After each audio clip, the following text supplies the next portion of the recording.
मैं आपका दोस्त प्रदीप चौहान एक बार फिर आपके अपने YouTube चैनल मंगलम मैथ्स पर आपका स्वागत करता हूं। आज से हम लोग एक नई मुहिम की शुरुआत करने जा रहे हैं। ये खासकर उन लोगों के लिए फायदेमंद साबित होगी जो लोग पिछले 2 या 3 वर्षों से कंपटीशन में हैं। अर्थात मैं एक मैथ्स की सीरीज शुरू करने जा रहा हूं। मैं डेली आपको बहुत अच्छे जो डिफिकल्ट क्वेश्चंस होते हैं 10 प्रश्न मैं आपको कराऊंगा। वीडियो अपलोड करने का जो टाइम रहेगा वो लगभग 3 से 4 के बीच में रहा करेगा। दोपहर बाद 3 से 4 के बीच में रहेगा। अगर आप उस वीडियो का सही से आनंद लेना चाहते हैं तो मैंने एक व्हाट्सएप का ग्रुप बनाया है, क्योंकि मैं डेली 10 प्रश्न आपको दूंगा तो पीडीएफ के माध्यम से मैं दूंगा और मैं समझाऊंगा भी आपको। तो वो जो पीडीएफ का लिंक है मैं सुबह ही अर्ली मॉर्निंग लगभग 7-8 बजे उस व्हाट्सएप ग्रुप में डाल देता हूँ। तो पहले आप उन्हें आराम से 1 या 2 घंटे का आप लोग उन्हें करें। उसके बाद आप देखें कि हमारे कौन सा क्वेश्चन गलत हुआ है, किस क्वेश्चन का आंसर गलत है, या हमें किस क्वेश्चन को एक अन्य तरीके से समझने की जरूरत है। तो चलिए शुरू करते हैं आज का सेशन। लगभग मैं कम से कम इस सीरीज में कम से कम आपको 1000 प्रश्न कराऊंगा। कम से कम मैं आपको 1000 प्रश्न कराऊंगा। 1000 अर्थात ऐसी कम से कम 100 वीडियो रहने वाली है, क्योंकि डेली जो प्रश्नों की संख्या रहेगी वो 10 रहेगी। और बेहतर इसका आनंद आपको तभी मिलेगा जब आप मेरे व्हाट्सएप ग्रुप से जुड़ेंगे। इसका लिंक मैं आपको इसी वीडियो के डिस्क्रिप्शन में दूंगा। तो चलिए शुरू करते हैं। पहला प्रश्न है आपका संख्याओं 2270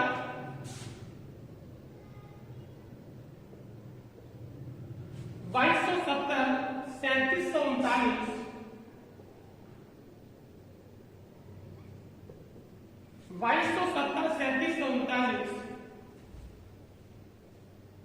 6677। सवाल है कि इन 3 संख्याओं में से प्रत्येक को 3 अंकों की किसी संख्या से भाग देने पर शेषफल समान आता है, तो वह संख्या तथा शेषफल ज्ञात करना है। सवाल है कि इन तीनों संख्याओं में किसी एक निश्चित संख्या से भाग लगाते हैं तो शेषफल समान आता है।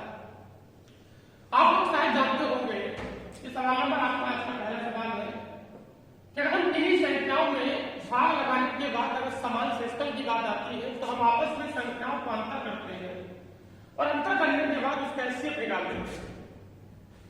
एचसीएफ का मतलब में से निकाल देते हैं, लेकिन उसके दिमाग में ये बात नहीं होगी कि पता नहीं हम ऐसा क्यों करते हैं। तो चलिए 1-2 मिनट की बात रहेगी, हम लोग समझ लेते हैं। एक संख्या में लेता हूं 40, एक संख्या में लेता हूं 30, एक संख्या में लेता हूं 40, एक संख्या लेता हूं 30। मुझे पता है कि आप लोग इस प्रश्न को कर लेंगे, बिल्कुल सही है कि समान शेषफल का सवाल है, आपस में संख्याओं का अंतर करिए और अंतर करने के बाद इसका मैसे निकाल देंगे, हमारे सवाल का उत्तर हो जाएगा। तो मेन चीज क्या है, इसका कंसेप्ट क्या है, हम लोग इसे जाने। तो फिलहाल पहली संख्या 40 है, दूसरी वाली 30 है। अगर ये कोई निश्चित संख्या, अच्छा बताओ, अगर मैं आपसे कहूंगा कि इनका जो एचसीएफ होगा वो कितना होगा, वो 10 होगा। अगर इन दोनों संख्याओं का एचसीएफ 10 होगा, ये बात बिल्कुल सही है। अगर मैं इन दोनों का अंतर करता हूं तो ये 10 होगा, 10 का भी, अर्थात ये संख्या भी किससे कटेगी, 10 से। यह चीज हम और भी जान लेते हैं कि ये संख्या 40 है, दूसरी वाली संख्या 30 है। ये दोनों संख्याएं एक निश्चित संख्या 10 से पूरी कटती है। तो इन संख्याओं की गुणा यानी 12 से 10 से कट जाएगा। इन संख्याओं का योगफल अर्थात 70 भी 10 से कट जाएगा। और इन संख्याओं का अंतर अर्थात 40 में से गया 30, तो कितना बचेगा, 10। ये भी 10 से पूरा कटेगा। कंसेप्ट ज्यादा जो है समझ। अर्थात अगर कोई 2 संख्या किसी तीसरी संख्या से कटती है तो उन संख्याओं का अंतर भी उस संख्या से हमेशा कटेगा, क्योंकि अगर उन संख्याओं का एचसीएफ 10 है तो उनका अंतर भी, उनके अंतर का एचसीएफ भी 10 ही होगा, इसमें कोई सवाल नहीं है। अच्छा, हम किसी निश्चित संख्या से इन तीनों संख्याओं में भाग लगाते हैं तो शेषफल समान आता है। हम एक काम कर लेते हैं कि शेषफल को x मान लेते हैं। शेषफल को हमने क्या माना है, शेषफल को हम लोग x मान लेते हैं। यदि इस संख्या को मैं किसी संख्या से भाग लगाता हूं और शेषफल x आता है, इसका मतलब है कि अगर मैं इस संख्या में से शेषफल घटा दूंगा तो वह संख्या उस संख्या से पूरी कटेगी। इसका मतलब ये हुआ कि 2270 माइनस कितना होगा। एग्जाम में आपको सवाल ऐसे नहीं करना है, केवल एक कंसेप्ट की बात चल रही है कि इसका बेहतर कंसेप्ट क्या है, ऐसा क्यों करते हैं। तो अगर इस संख्या को एक तीसरी संख्या से चौथी संख्या से भाग लगाते हैं और शेषफल का मान समान बचता है तो वो समान शेषफल मैंने x माना है, और यदि अब मैं इस संख्या में से शेषफल को घटा दूंगा तो मुझे वो संख्या मिली है जो पूरी कटेगी। 37, 39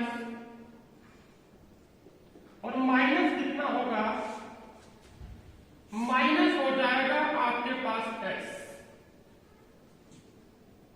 अगली संख्या है हमारे पास 66 और 77। शेषफल यहां पर भी x बचता है तो मैंने शेषफल घटा दिया। अब अगर मैंने शेषफल को माइनस करा है तो ये मुझे वो संख्या प्राप्त हुई है जो तीसरी संख्या से कटेगी। जब ये संख्या उस तीसरी संख्या से कटेंगी तो इन दोनों का अंतर भी तो आपस में कटेगा तो नहीं कटेगा। और जब मैं इन दोनों का अंतर करता हूं तो अंतर करने का तरीका है कि बड़ी से छोटे की तरफ इन दोनों का अंतर करता हूं तो अंदर खाने ये x खत्म हो जाएगा। यहां से मैं अंतर करता हूं तो ये x, क्योंकि हमने पहले इसका अंतर इसके साथ किया है, इसमें से इसे घटा देंगे जब तक यह संख्या हमारी तरह से इसमें से इसे घटाएंगे तो x बच जाएगा। मतलब कहने का ये है कि हम किन्हीं संख्याओं को एक चौथी संख्या से भाग लगाते हैं और शेषफल का मान समान आता है, तो शेषफल को आंतरिक तौर से खत्म करने के लिए संख्याओं का आपस में अंतर करते हैं। अब मैं 37, 39 और 22, 70 का अंतर करूंगा। 37, 39 और 22, 70 का हम लोग अंतर करेंगे तो ये हमारे पास कितना हो जाएगा, 9 में से 0 गया तो कितना बचेगा आपके पास, यह हो जाएगा आपके पास 9, और 3 में से 13 में से 7 गया तो कितना बचेगा 6, या कितना बचेगा 6, और 6 में से 4 गया अर्थात ये आपके पास बच जाएगा 1469। और यहाँ पर मैं इन दोनों का अंतर करता हूं तो यहाँ पर कितना बचेगा कि 37, 39 आपको माइनस करना है 66, 70 में से, तो यहाँ पर आपका बच जाएगा 29।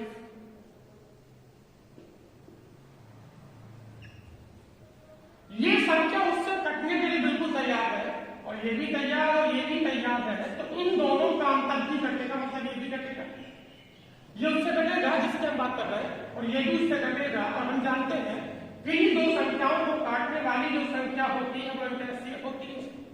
तो हम इन दोनों के एचसीएफ की बात करेंगे तो इन दोनों का जो हमारे पास एचसीएफ होगा तो आपके पास कितना होगा, 1469। 1469 2938 का जो एचसीएफ होगा वो 1469 होगा। ये हमारे सवाल का उत्तर हो गया। लेकिन हमें एक चीज और ज्ञात करनी है, ये तो हमारी संख्या होगी और हमें ज्ञात ये भी करना है कि शेषफल क्या होगा। तो शेषफल तो समान है, हम किसी भी संख्या को भाग लगाते हैं तो शेषफल समान आता है, लेकिन एक बात होती है 1469 मेरे सवाल का भी उत्तर नहीं है। इसमें हमने एक चीज और नोट करनी है, इसमें ये कहा जाता है कि वह संख्या 3 अंकों की हो। यदि सवाल का उत्तर 4 अंकों में हमसे कहेगा कि केवल उत्तर की बात करेगा तो मेरा आंसर हो जाएगा 1469। लेकिन अगर 3 अंकों की या 2 अंकों की बात मुझसे कही जाती है तो मैं इस संख्या के फैक्टर करूंगा और इसके जो फैक्टर होंगे वो 113 गुणा कितना होगा 13। अब मुझे इस संख्या को काटने वाली संख्या ढूंढनी है जो 3 अंकों की हो, तो ये उस संख्या से कटेगी जो इसका फैक्टर होगा, और इसका फैक्टर हमारे पास 113 गुणा 13 113 गुणा 13 है। अर्थात इस संख्या को काटने वाली जो 3 अंकों की संख्या होगी वो 113 होगी, और 113 मेरे सवाल का आंसर होगी। अब मैं 113 से किसी भी संख्या को भाग लगाऊंगा तो 113 से हम लोग 2270 को भाग लगाते हैं। 113 से 2270 को भाग लगाते हैं तो भाग लगाने के बाद आप शेषफल की प्राप्ति करेंगे, वही आपके सवाल का उत्तर होगा, और आपका जो शेषफल होगा ये आप काम कर लेंगे।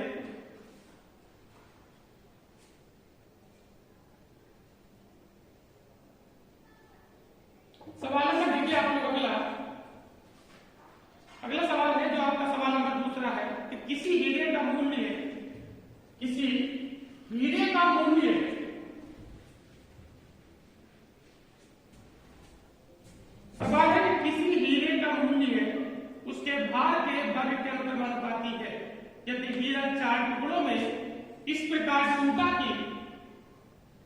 उनके भार के वर्ग के अनुपाती है।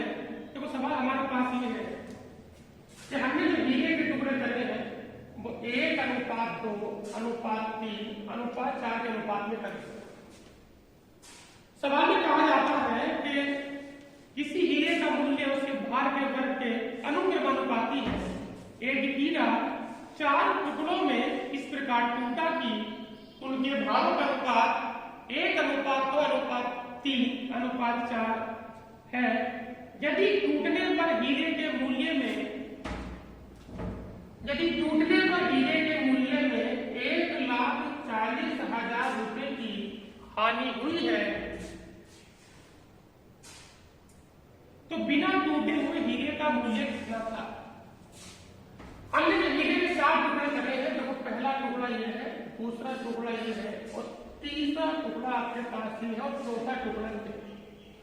किसी बड़े हीरे को हमने 4 जगह तोड़ा है तो इसने कहा है कि तोड़ने के बाद हानि हुई है। हानि क्यों हुई है इसका कंसेप्ट सवाल में छिपा है। उसने कहा है कि हीरे का जो, देखो ये तो रहा इसका वेट और ये रहा इसका प्राइस मतलब मूल्य। उसने कहा है कि हीरे का जो मूल्य है वो उसके भार के वर्ग के समानुपाती है। अगर ये 1 ग्राम का हीरा है तो 1 का वर्ग कितना होगा? 1।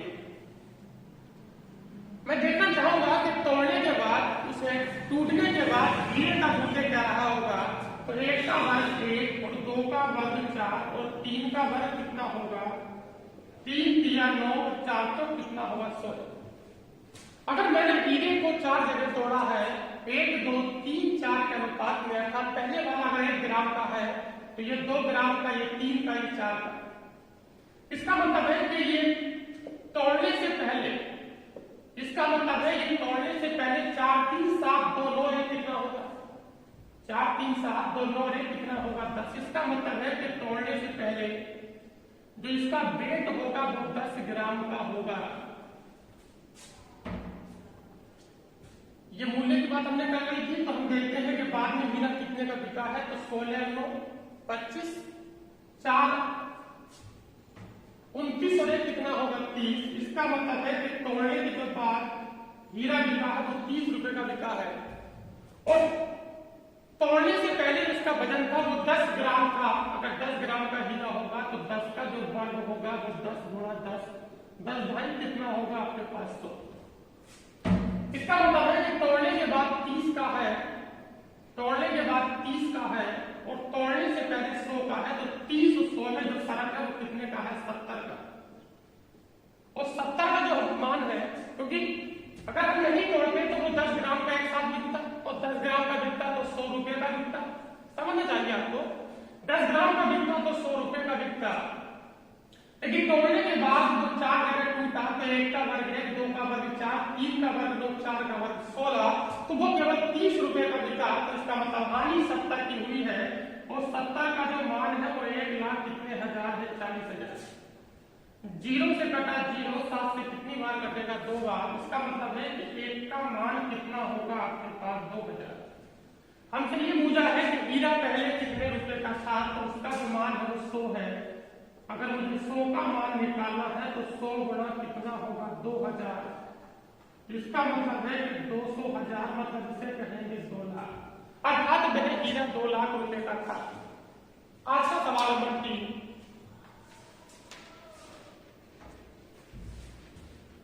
सवाल नंबर 3 आप लोग देखें। सवाल नंबर 3 थोड़ा डिफिकल्ट रहेगा। सबसे अच्छा सवाल मैं से कह सकता हूं कि 3 बर्तन A, B। ऐसे में कभी कभी आप एग्जाम में जाते होंगे या बहुत सारे लोग ऐसे भी होंगे कि उन्होंने एग्जाम कई बार दे चुके हैं। तो 25 क्वेश्चन अगर किसी एग्जाम में आते हैं तो 22 आप लोग कर देते हैं। तो जो 3 क्वेश्चन आपसे नहीं होते हैं उन्हीं के लिए ये सीरीज लेकर आए हैं क्योंकि वो बेहतर क्वेश्चन होते हैं। और अगर 22 आपने किए हैं तो इसका मतलब किसी और व्यक्ति ने भी लगभग 20 क्वेश्चन कर दिए होंगे। तो ऐसी कोई बात नहीं है। जो कट ऑफ बनती है वो बेहतर क्वेश्चन पर ही कट ऑफ बनती है।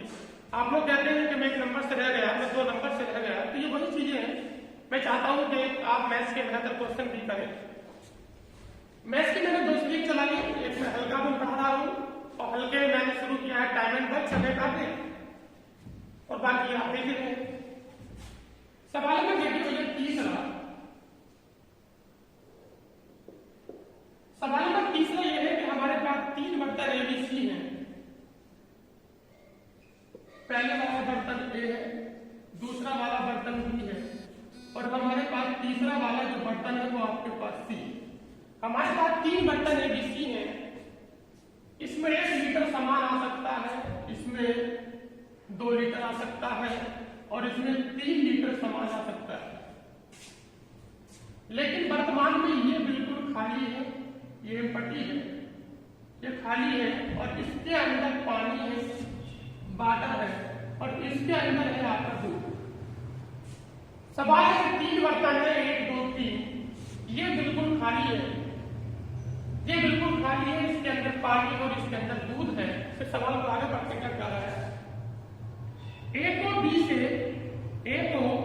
से पूर्णतः भरा जाता है और फिर B को C से पूर्णतः भरा जाता है। इसके पश्चात A को C में खाली कर दिया जाता है। यदि इस प्रक्रिया को हम पुनः एक बार करें तो सवाल क्या है कि पहले बर्तन A को हम लोग B से भरेंगे, उसके बाद बर्तन B को हम लोग C से भरेंगे और उसके बाद फिर जो हमारे पास A में मटेरियल था उसे हम लोग C में डाल देंगे। और इस प्रक्रिया को मुझे 2 बार दोहराना है। मुझे पता है कि अगर मैं A को B से भरूंगा तो इसका आधा जाएगा, फिर एक बार मुझे इस प्रक्रिया को और दोहराना है तो इसका भी आधा जाएगा। तो आधे का मतलब है कि मैं इसे दुगना कर लूं, एक बार फिर दुगना कर लूं तो बेहतर ये है। अगर आप इसे आधा आधा करना चाहते हैं तो आसानी तब होगी कि आप लोग थोड़ा इसे बड़ा कर लें। अगर 1 लीटर 2 लीटर 3 लीटर है तो इसे हम 1:2:3 भी कह सकते हैं। एक काम करते हैं कि हमें इसका इसमें लौटना है आधा, फिर इसका इसमें लौटना है, 2 दूनी 4 हो गया, तो इसे सबको हम 4 से बड़ा कर लेते हैं। इसका मतलब है कि 4 × 4 और आपके पास 4 दूनी 8 और आपके पास ये हो जाएगा 4 × 12। पहले वाले में 4 लीटर है, दूसरे वाले में 8 और तीसरे वाले में 12। अब ये सवाल हो गया क्षमता की बात है। फिलहाल सबसे पहले क्या होगा, देखो इस तरह से काम होना है कि A भरेगा B से और B भरेगा C से और फिर C में को हम ये डालते हैं। ये प्रक्रिया हमें ये प्रक्रिया हमें 2 बार करनी है। इसका मतलब है कि A को भरना है B से और B को भरना है C से और C में जितना A के अंदर है वो सब हमें देना है। तो बिल्कुल सही है, ये खाली है, यहाँ पर 8 लीटर जल है और यहाँ पर 12 लीटर दूध है। ठीक है, इसे भरते हैं। देखो 8 में से जब मैं इसे भरूंगा तो इसमें हमारे पास जो दूध जो पानी हो जाएगा वो पानी कितना हो जाएगा, वो 4 हो जाएगा। पहले वाले स्टेप, इसके अंदर 8 लीटर पानी है, 8 में से इसमें मैं डालूंगा तो इसमें उतना ही को आएगा जितनी इसकी क्षमता है। तो इसका मतलब आपके पास ये हुआ, इसका मतलब आपके पास ये हुआ कि इसमें जो हमारे पास पानी का मान होगा वो 4 होगा और यहाँ पर जो पानी का मान बचेगा वो 4 बचेगा। यहाँ पर जो पानी का मान बचेगा वो 4 बचेगा, यहाँ पर पानी का मान 4 बचेगा। अब C में से B में को डालते हैं, इसमें तो केवल दूध है, 4 लीटर पहले से पानी है, 4 खाली हो चुका था, तो ये हमारे पास हो जाएगा दूध, तो मिलकर कितना हो जाएगा 4। यहाँ पर हमारे पास केवल कुछ नहीं बचा, यहाँ पर दूध बचेगा, वो कितना होगा 8 लीटर। अब मैं एक काम करता हूँ कि जो हमारे पास A में है, A में से हमने C को डाल दिया तो ये हो जाएगा पूरा खाली और A का जो है उसमें पहुंच जाएगा कि यहाँ पर पानी का मान कितना होगा 4। फिर दीजिए एक खत्म, फिर प्रक्रिया दूसरी शुरू, दूसरा स्टेप शुरू हो गया। पहले में प्रक्रिया हुई नहीं है। अब ये बिल्कुल खाली है लेकिन क्षमता तो इसकी 4 ही है। अब यहाँ पर हम देख रहे हैं कि यहाँ पर 4 लीटर पानी और 4 लीटर दूध है, तो 1:1 होगी, ये आपको समझना चाहिए। यहाँ पर जो अनुपात हो गया तो आपके पास 1:1 होगी, एक दूसरी मतलब पहली प्रक्रिया के बाद, और यहाँ पर जो आपका अनुपात है वो 2:1 कितना हो गया आपके पास 1 हो गया। अच्छा, अगर 1:1 तो मुझे यहाँ पर 4 लीटर भरना है, तो यहाँ पर जो अगर मैं बांटने की बात करूँ और मिल्क की बात करूंगा तो दोनों ही चीजें बराबर मात्रा में जाएंगी। इसका मतलब है कि 2 लीटर होगा हमारे पास वाटर और 2 लीटर होगा मिल्क। ठीक, ये होगी पहली प्रक्रिया। और यहाँ पर जो हमारे पास वाटर बचा वो कितना बचा, वाटर जो हमारे पास बचेगा वो 2 बचेगा और हमारे पास जो मिल्क बचेगा वो भी कितना बचेगा, वो 2 बचेगा। गया, ये 2 और 2 4 खाली हो गया। इधर से 4 लीटर फिर आना है, ये आपको लगना चाहिए। अब इधर से मैं 4 लीटर की पूर्ति सी से करूंगा जो मुझे बी में डालना है स्लैब, तो वो 4 कैसे आएगा? यहाँ पर हमारे पास 2:1 का अनुपात है, यहाँ पर हमारे पास 2:1 का अनुपात है। मुझे यहाँ से कुल मात्रा 4 लीटर जानी है, लेकिन 4 लीटर में सबका सब पानी नहीं होगा, सबका सब दूध नहीं होगा। जिस अनुपात में ये है उस अनुपात में दूसरे में पहुंचेगा। तो यहाँ पर दोहरे कितना है आपके पास 3, और 3 का मान कितना है 4। ये उन छात्रों के लिए वीडियो बना रहा हूँ जो छात्र ये कहते हैं कि मेरे एग्जाम में केवल 2 ही सवाल गलत थे, तो वो 2 ही चल रहे हैं। 3 और 1 4, 1 का मान कितना होगा 4 बटे कितना होगा हमारे पास 3, ये 4 बटे कितना होगा 3। इसका मतलब है कि जो हमारे पास दूध जाएगा तो 4 दूनी कितना होगा 8 बटे 3, और जो पानी जाएगा वो केवल होगा 4 बटे 3। तो यहाँ से 8 बटे 3 माइनस होगा और वहां पर 8 बटे 3 प्लस होगा। तो ये हमारे पास मिल्क में 8 बटे 3 प्लस कर दो, मिल्क में 8 बटे 3 प्लस कर दो, और वाटर में 4 बटे 3 प्लस कर दो। अच्छा, यहाँ पर जो मिल्क था वो हमारे पास 8 था, और मिल्क यहाँ पर कितना था 4 था। अगर मैं यहाँ पर वाटर हमारे पास मिल्क हमारे पास 8 है, अगर मैं मिल्क की अब बात करना चाहूंगा तो हमारे पास जो मिल्क बचेगा तो 8 में से घटा लेंगे हम लोग 8 बटे 3, तो 3 बटे 24 में से 8 गया, तो इसका मतलब है कि कितना बचेगा 16 बटे 3 मिल्क हो गया। वाटर कितना बचेगा 4 में से गया 4 बटे 3, तो 4 की 8 है, इसका मतलब है कि ये बचेगा 8 बटे 3। अब करें कि सी को फिर भर दो किससे ए से, तो ए में जो वाटर है वो कितना है 2 है, मिल्क कितना है 2 है। इसका मतलब है कि इसमें जो हमारे पास ये मिल्क होगा ये 16 बटे कितना हो जाएगा, इसमें जो हमारे पास होगा ये 16 बटे 3, और प्लस कितना होगा आपके पास 2, और ये आपके पास 8 बटे 3, और आपके पास प्लस कितना होगा 2। तो सवाल में हमसे क्या मालूम किया है, सवाल में ये बोला है तो बी में दूध ये है, और सी में पानी तो ये है। बी में दूध है 8 बटे 3 प्लस 2, और सी में पानी है 8 बटे 3 प्लस 2। बताओ दोनों बराबर है कि नहीं है? इसका मतलब है कि बी में दूध मतलब बी का लेंगे मिल्क, और सी का हम लोग लेंगे वाटर।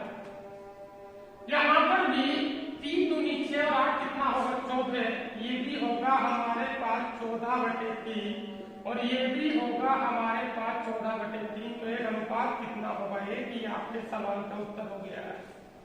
वीडियो को रिवर्स करें, 2 बार क्वेश्चन पुनः देखते हैं। सवाल नंबर अगला, सवाल नंबर देखिए आपके पास आज का चौथा सवाल है।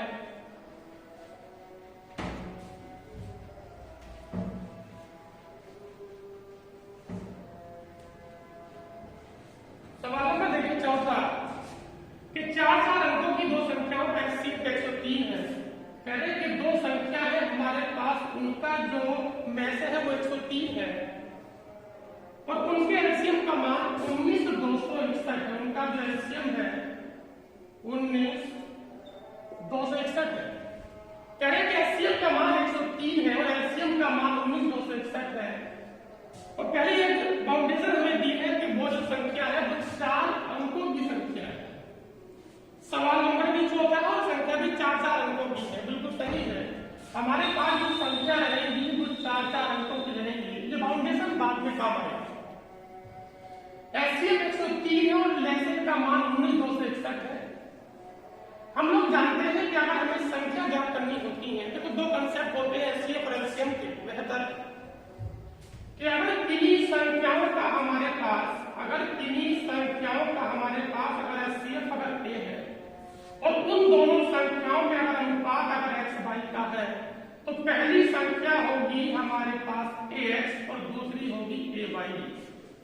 अर्थात कहने का मतलब है कि अगर मैसे दिया होगा तो अनुपात मान लो, अगर अनुपात दिया होगा तो मैसे मानना होगा।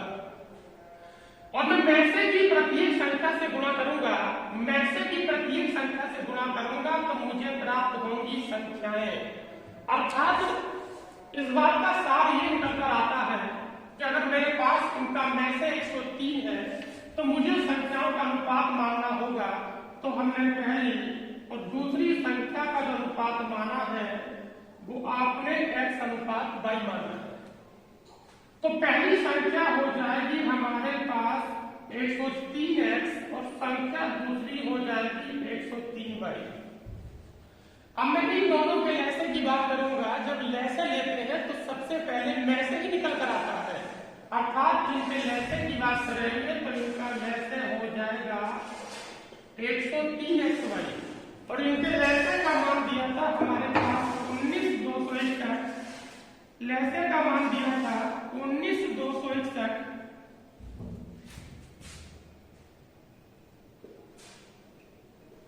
ये बिल्कुल सही है।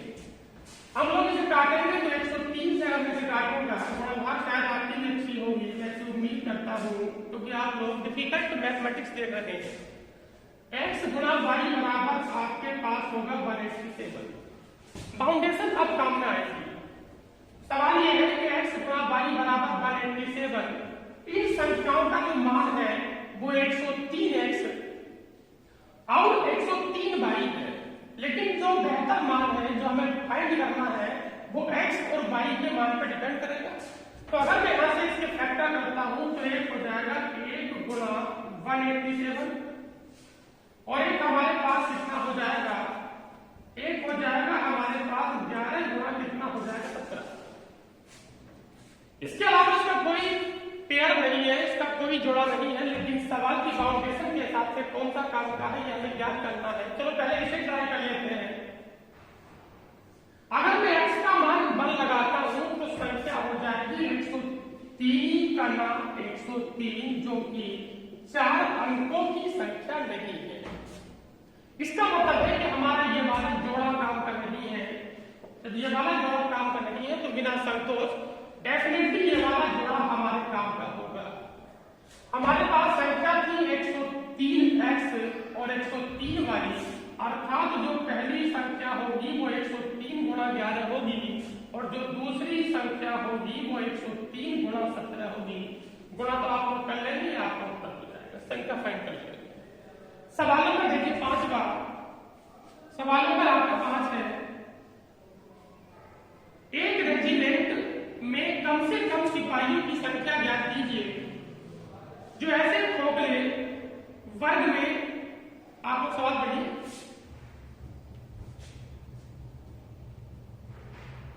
वर्ग में खड़े किए जा सकते हैं, जिसकी प्रत्येक भुजा के साथ गहराई में भीतर की ओर 8, 10, 12 अथवा 15 सिपाही है तथा उन्हें ठोस वर्ग के रूप में भी खड़ा कर सके। साहब हम व्यक्तियों को खोखले वर्ग में भी खड़ा करना चाहते हैं और ठोस वर्ग में भी खड़ा करना चाहते हैं। अगर सवाल केवल खोखले वर्ग का होता, अगर सवाल केवल खोखले का होता तो थोड़ा डिफिकल्ट होता। एक मैं नंबर सिस्टम आपको चैप्टर पढ़ाऊंगा। नंबर सिस्टम में मैं आपको बताऊंगा कि खोखले वर्ग में व्यक्तियों को हम कैसे खड़ा करते हैं। फिलहाल यहाँ पर खोखले के साथ ठोस की भी बात की है, तो इस सवाल का सीधा सार क्या है वो समझिए।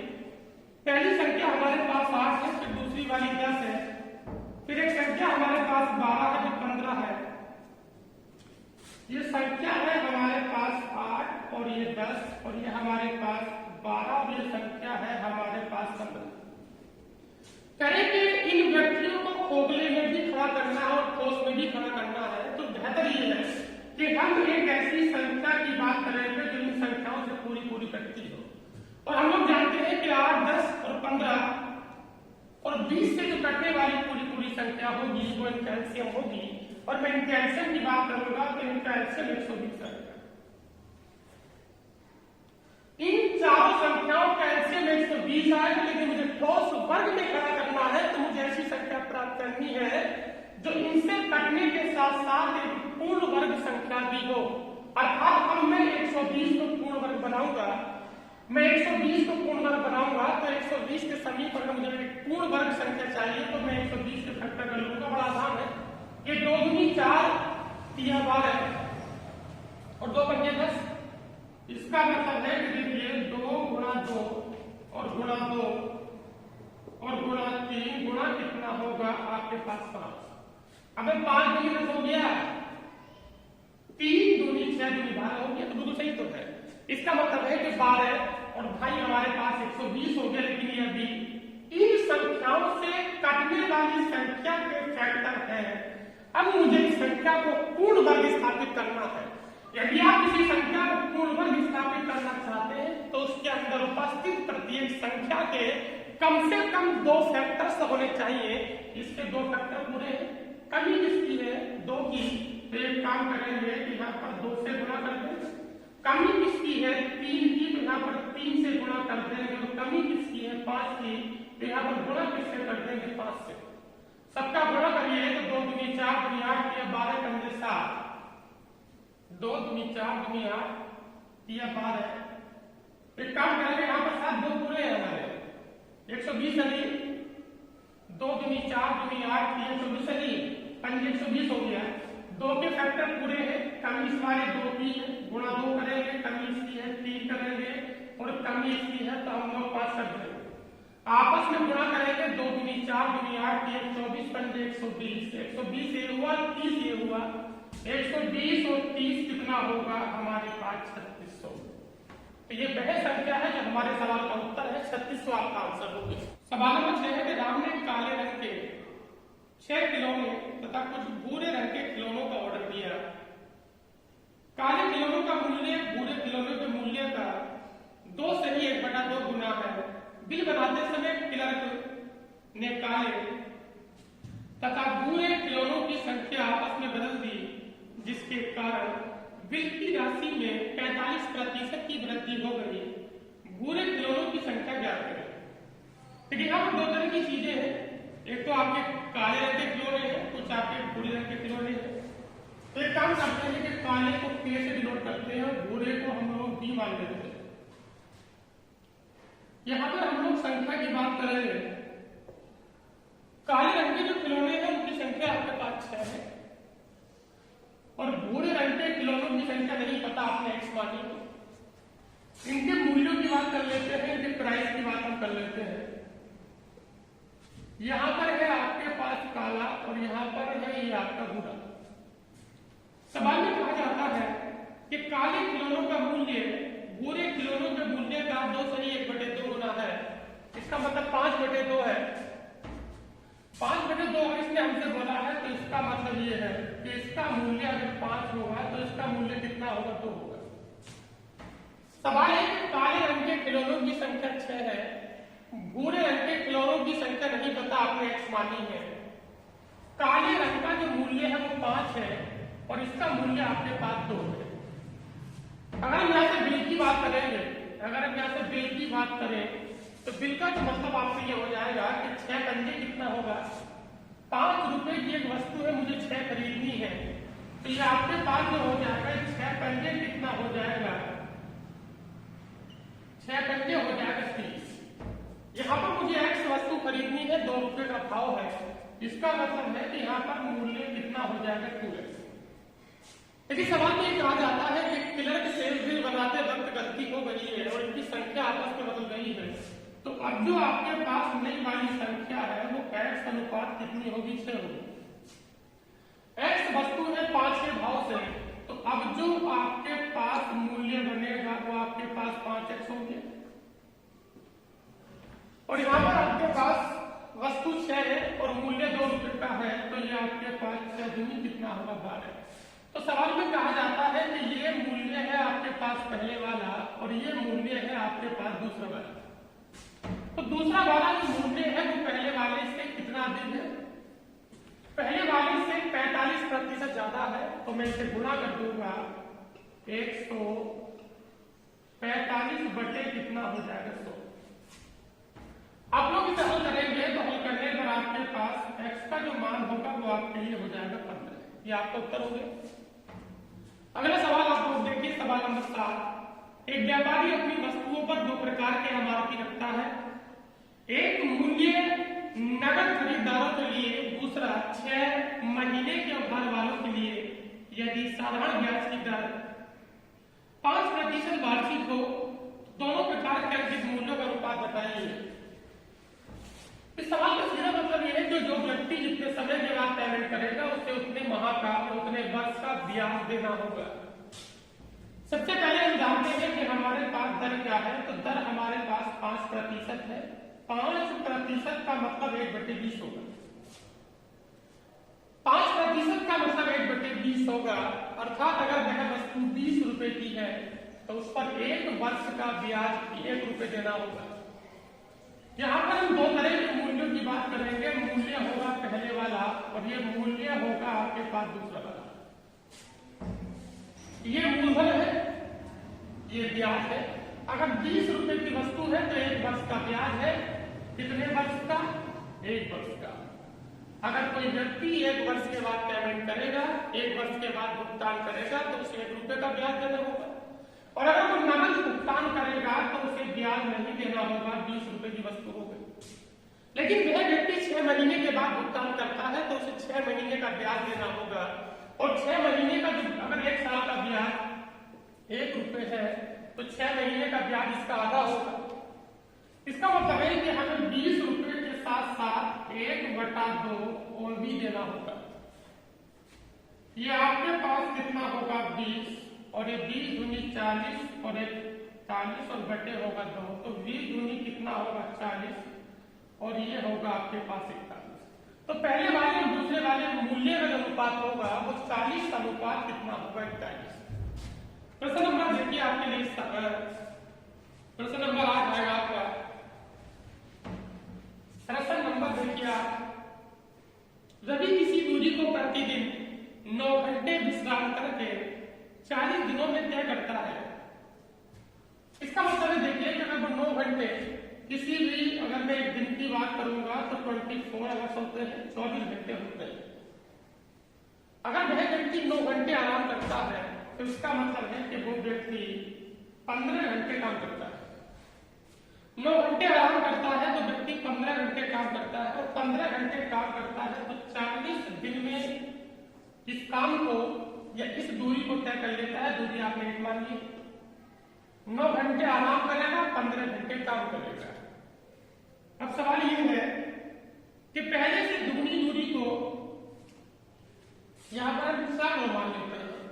अगर उसकी चाल 1 किलोमीटर प्रति घंटा की है, 9 घंटे आराम करता है तो 15 घंटे चलता है, और 40 दिन में एक निश्चित दूरी को तय कर लेता है। फिर हमसे कहा जाता है कि 4 दूनी कर दो, तो 1 का दुगना कितना होगा? 1 का दुगना 2 होगा। 4 उसने दुगनी कर दी, दूरी उसने दुगनी कर दी, 1 का दुगना 2 हो गया। और उसने आराम भी दुगना कर दिया। पहले जो आराम करता था 9 घंटे आराम करता था, अब दुगना आराम करेगा तो 18 घंटे आराम करेगा। जब 24 घंटे में से 18 घंटे आराम करेगा तो 6 घंटे चलेगा। बिल्कुल सही है। कितना समय लगेगा वो नहीं पता, आपने टीमा 2 से कटा 2, ये 15 चौका 60 मतलब 600 हो गया। 15 चौका 60, इसका मतलब है कि 6 गुणा टी बराबर कितना होगा? 600। इसका मतलब है कि टी का जो मान होगा ये आपका उत्तर कितना हो जाएगा? 100। अगला प्रश्न आप लोग देखें। अगला प्रश्न आपके लिए है कि किसी पुस्तक की छपाई का खर्च 2 मदों पर निर्भर करता है।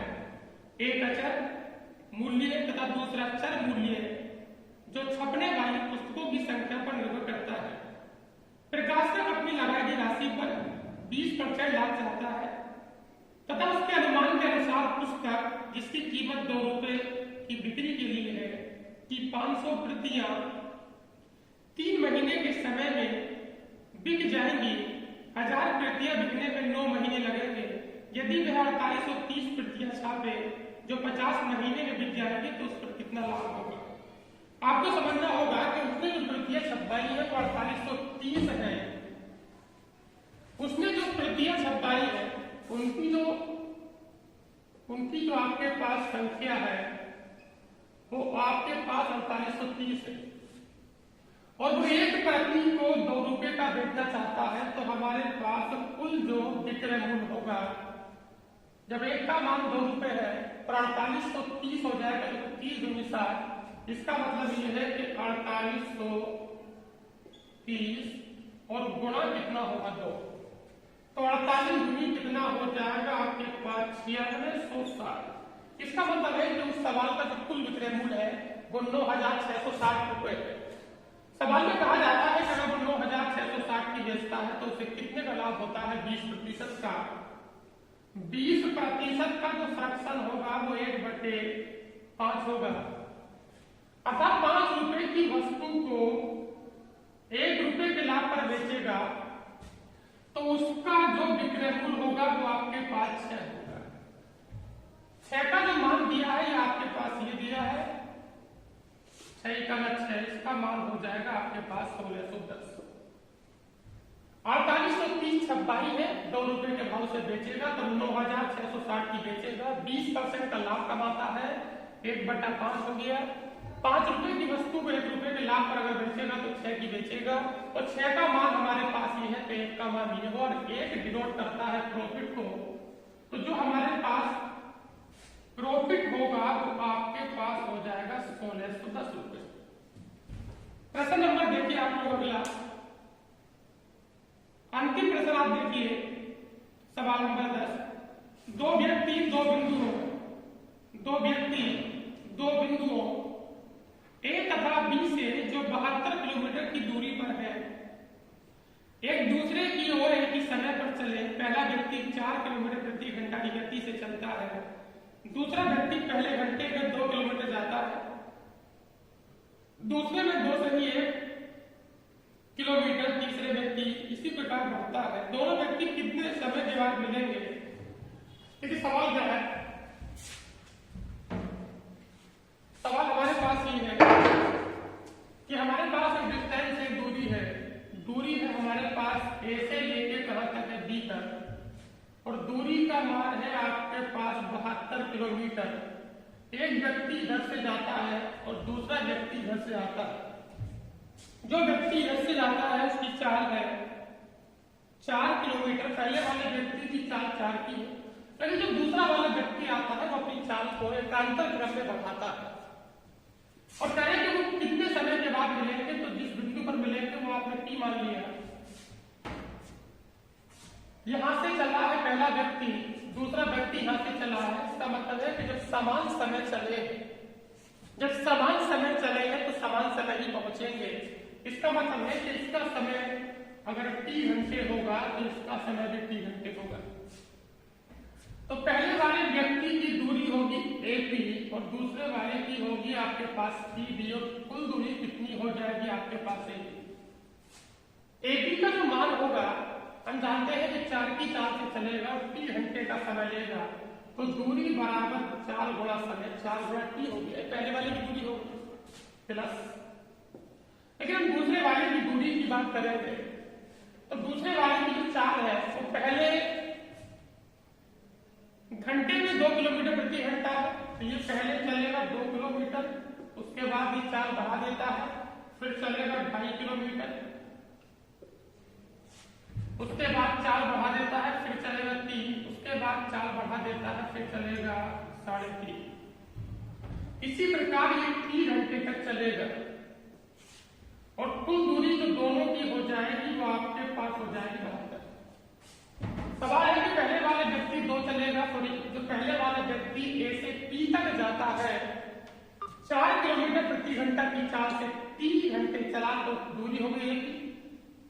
पी से लेकर बी तक का जो दूरी होगा वो पहले घंटे 2 चलेगा, 2 किलोमीटर चलेगा, फिर 2.5 चलेगा, फिर 3, फिर 3.5। हम जानते हैं कि 2 के बाद 2.5 है और ये 3 है, और आने वाले पद में 0.5 की वृद्धि हो रही है, तो ये बन जाएगी समांतर श्रेणी। क्या बन जाएगी? ये तो आपके पास 40 हो गया, ये बन गई समांतर श्रेणी। समांतर श्रेणी के n पदों के योगफल का सूत्र है कि S n बराबर n/2 2a plus n-1 into कितना होगा d। किसी भी समांतर श्रेणी के n पदों के योगफल का सूत्र है, फॉर्मूला बोला है कि Sn बराबर n/2 2a plus n minus 1 into D.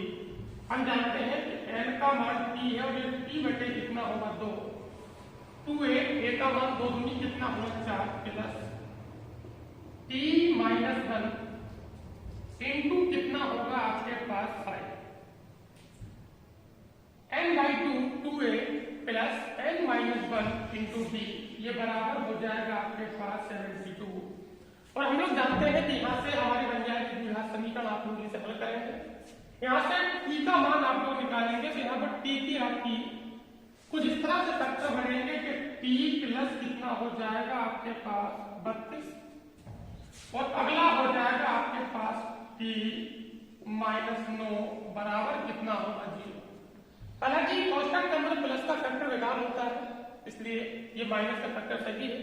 इसका मतलब है कि आपके पास t बराबर कितना होगा 9। वीडियो अच्छा लगा हो तो लाइक जरूर करें, कमेंट जरूर करें, और इसकी जो पीडीएफ है मैं डेली आपको भेज रहा हूं अपने व्हाट्सएप ग्रुप पर, टेलीग्राम पर भी मैं आज सेंड करूंगा। तो बेहतर यह है कि जैसे मैं आपको पीडीएफ भेजता हूं पहले आप खुद हल करें, उसके बाद मैं 3 बजे वीडियो अपलोड करूंगा, तो आप लोग देखें कि हमने कौन सा क्वेश्चन कैसे किया। धन्यवाद।